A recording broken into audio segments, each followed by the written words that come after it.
I began my freshman year without a place to live. Even after I received financial aid, I lacked the proper documentation to apply for a place to rent. And this, may I remind you, is a continued struggle of many CSU students across California. I cannot imagine how much debt I would be in if I wasn't working 2 jobs.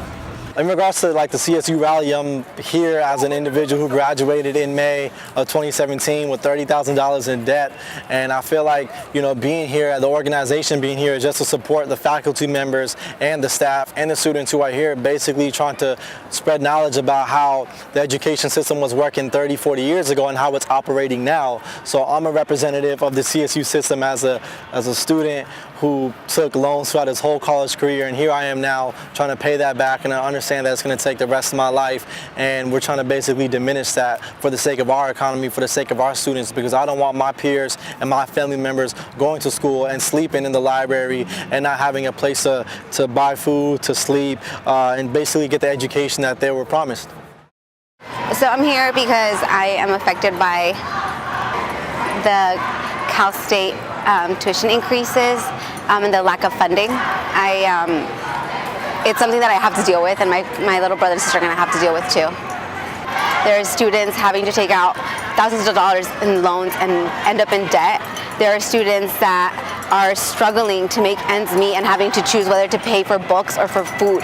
And that's not something that our students need. They've already are trying to make their lives better by getting an education, and saying that is just, it's heartbreaking to see that those are the people that are representing us when they have absolutely no idea what we're going through.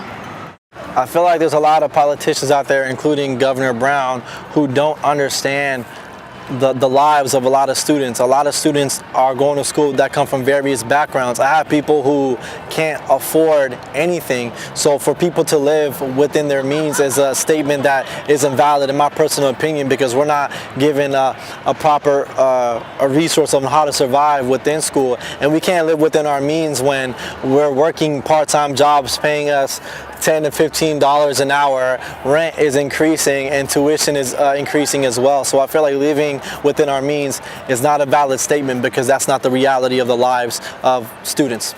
I'm a first generation going to go to college, but I am a junior right now, so I'm almost going to graduate. But the reason it's taking me this long is because of how much it costs. I don't want to take out loans. That's my worst fear. I don't want to end up with debt. But as it gets closer and closer, I'm just maybe I'm going to have to, and I'm going to end up with that debt. And that's why I'm here fighting, so that I don't have to do that, and so that my little brother and sister don't have to do that too. The reason I'm here today is we're always looking for funding for the CSU.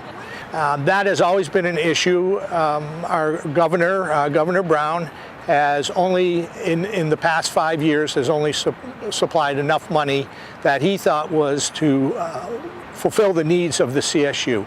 So coming here and asking for money is what we have to do, because if the legislators don't understand what we need, and the governor keeps not giving us enough money, we're always going to be having to turn away students, or we're going to be raising their tuitions. It's unfortunate that our representatives don't see that and aren't willing to listen to the generation that's going to be the future.